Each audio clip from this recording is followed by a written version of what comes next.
रब्बी शरह ली सदरी व यस्सिर ली अमरी वाहलुल उक़दतम मिन लिसानी यफ़क़हू क़ौली। बिस्मिल्लाहिर्रहमानिर्रहीम। अस्सलाम वालेकुम बच्चों।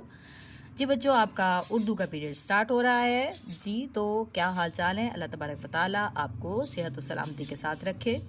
मैंने कल आपको दुआएं याद करवाई थी आखिरी अशरे की। जी, हम रमज़ान शरीफ जा रहा है, इसको अलविदा कहना है और इसमें आखिरत से बचने की या आग से बचने की जो दुआएं मैंने आपको दो बताई थी। पहली दुआ थी अल्लाहुम्मा अजिरना मिनन्नार, अल्लाहुम्मा अजिरना मिनन्नार, अल्लाहुम्मा अजिरना मिनन्नार। इसकी ज़्यादा से ज़्यादा विर्द करें, इसको पढ़ें और यकीनन ये बहुत मुश्किल नहीं है, आप सबको आती होगी। अगर नहीं आती तो सुने बार बार, तो आपको चंद ही मिनट में याद हो जाएगी। और दूसरी दुआ थी जो कि सब नमाज में भी पढ़ते होंगे, रब्बना आतिना फिद दुनिया हसनतन व फिल आखिरति हसनतन व क़िना अज़ाबन्नार। तो ये दुआ भी आप याद कर लें।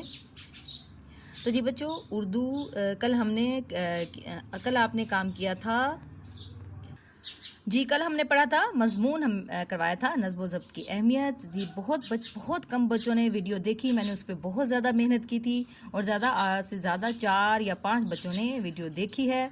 तो आप लोग सिर्फ क्या है, आपको इमेज जो है, इमेज से वास्ता है, इमेज आप देखते हो और आप लिख लेते हो। इतनी अहम बातें मैं उसमें आपको बताती हूँ जो कि आप मिस कर जाते हो।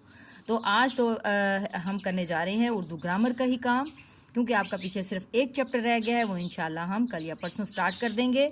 तो आज ग्रामर वर्क में हम करेंगे जी मुहावरात। जी, अपनी उर्दू ग्रामर की किताबें खोल लें। तो जी बच्चों, ये है आपकी उर्दू ग्रामर की किताब उर्दू ग्रामर इंशा परदाजी। आप ये खोल लें। पेज नंबर है जी आपका 85, सफ़ा नंबर 85 खोल लें। ये है मुहावरात का इस्तेमाल। और आपको पता है मुहावरात क्या होते हैं? मुहावरात अपने असल मायने की बजाय ख़ास मायने देते हैं, उनको मुहावरे कहते हैं। यानी कि जो हमें महसूस हो रहा होता है वो उसका मायने नहीं होता, ये अपने ख़ास मीनिंग्स रखते हैं। तो जी, मुहावरात हैं। आज मेरा काम लिखने का नहीं है, आपका काम बहुत ज़्यादा है लिखने का। सबसे पहले क्या है, आप इंडेक्स लिखेंगे शॉर्ट डेट के साथ। आज डेट है जी मंगल 4 मई सन 2021। सब डेट के बाद, शॉर्ट डेट के बाद फिर आप डेट लिखेंगे और जो जिस तरह काम करते हैं वैसे लिखें। और मार्जिन लाइन लगाना आपने नहीं भूलना जी। सबसे पहला लफ्ज़ है अपने मुंह मियाँ मिट्ठू बनना। अपने मुंह मियाँ मिट्ठू बनना जी, इसका मतलब है अपनी तारीफ आप करते जाना। यानी कि जो अपनी तारीफ करता है उसको कहते हैं अपने मुंह मियाँ मिट्ठू। इसका जुमला क्या बनेगा? अपने मुंह मियाँ मिट्ठू बनना अक्लमंदों का काम नहीं है। अपने मुंह मियाँ मिट्ठू बनना अक्लमंदों का काम नहीं है। इसके अलावा भी आप जुमला इसी के ये मायने को अपने सामने रखकर कोई और जुमला भी बना सकते हैं। आजकल करना। आजकल करना का मतलब होता है टाल मटोल करना, यानी कि बहाने बनाना। आप काम नहीं कर सकते तो साफ साफ बता दें, आजकल करने से क्या फ़ायदा। ठीक। अब है जी आग बगोला होना। आग बगोला होना का मतलब है गुस्से में आना। गुस्से में आना। वो मुझे देखते ही आग बगोला हो गया। वो मुझे देखते ही आग बगोला हो गया जी। नेक्स्ट पेज पर आ जाए, 86 पेज नंबर। अब है जी बगले बजाना खुश होना। बगले बजाना खुश होना, ये 5 क्लास में भी आपने किया। किसी को मुसीबत में देखकर बगले बजाना अच्छा नहीं। किसी को मुसीबत में देखकर बगले बजाना अच्छा नहीं, यानी कि खुश नहीं होना चाहिए। पाला पढ़ना वास्ता पढ़ना। पाला पढ़ना वास्ता पढ़ना। मेरा पाला ऐसे बेवकूफ़ मुलाजिम से पड़ा कि वो कोई बात समझता ही नहीं। ठीक। अब है जी पानी पानी होना। पानी पानी होना का मतलब होता है शर्मिंदा होना। वो मारे शर्म के पानी पानी हो गया। तो जी बच्चों, ये पढ़ने का मकसद कि आपका बोलने का भी आपका तरीका आपको नहीं समझ आ रहा था, ये लफ्ज़ किस तरह अदा करना है, तो मैं इसलिए इसको पढ़ रही हूँ। फूले ना समाना। फूले ना समाना का मतलब होता है बहुत ज़्यादा खुश होना। वो अपनी कामयाबी की खुशखबरी सुनकर फूला नहीं समाया। अब है जी तरक्की तमाम होना। तरक्की तमाम होना, इसका मतलब है जी गरूर ख़त्म होना। गरूर ख़त्म होना। पाकिस्तान से जंग करके भारत की सारी तरक्की तमाम हो गई। इसके बाद ये टका सा जवाब, साफ जवाब देना। इसने मुझे टका सा जवाब दे दिया और मैं शर्मिंदा होकर लौट आया। ठीक। इसके बाद है टस से मस ना होना।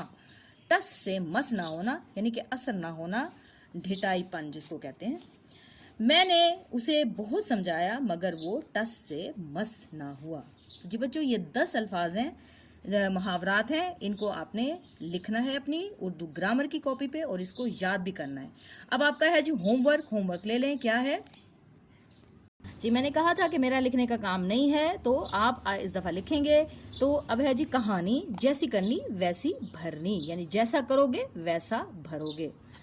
तो यह है पेज नंबर 127 यानी 127 नंबर पर है, पेज नंबर 127 पर है कहानी जैसी करनी वैसी भरनी। इसका खाका देखें, एक कछुए और बिच्छू में दोस्ती होना, बिच्छू का कछुए की पीठ पर सवार होकर नदी से गुजरना, बिच्छू का कछुए को पीठ पर डंग मारना, अपनी आदत से मजबूर होना, कछुए का पानी में गोता लगाना, बिच्छू का डूब जाना। ये कहानी है, यकीनन आपने सुनी हुई होगी। ये कछुए और बिच्छू की कहानी है। इस कहानी में क्या होता है कि दोस्ती होती है, कछुए और बिच्छू की दोस्ती होती है। तो क्या है, एक दफ़ा कछुआ नदी के पार जा रहा था, तो जो बिच्छू होता है वो भी कहता है कि मुझे भी साथ ले चलो, मुझे भी क्या पानी की सैर करा दो। तो कछुआ उसको अपनी पीठ पर बिठा लेता है। तो जब पीठ पे बिठा लेता है तो आगे जाकर जो आदत से मजबूर जो बिच्छू होता है वो उसकी पीठ पर ज़ोर ज़ोर से उसको डंग मारता है, उसको काट लेता है। तो कछुए को कुछ होता तो नहीं, लेकिन वो कहता है तुम क्या कर रहे हो? कहता है मैं अपनी आदत से मजबूर हूँ, मुझे काटने की आदत है। तो इसके बाद जब थोड़ी देर के बाद कछुए को गुस्सा आता है कि मैं दोस्त हूँ तो इसलिए मुझे बार बार काटे जा रहा है।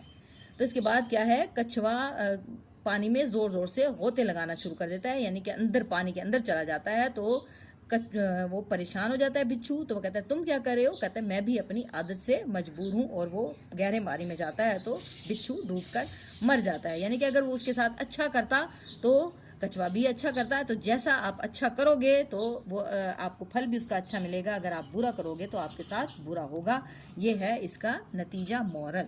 तो इसी तरह आपने इस कहानी को लिख लेना है और मॉरल लाजमी आपने लिखना है, क्योंकि ये पूरे 1 नंबर का आपका मॉरल होता है।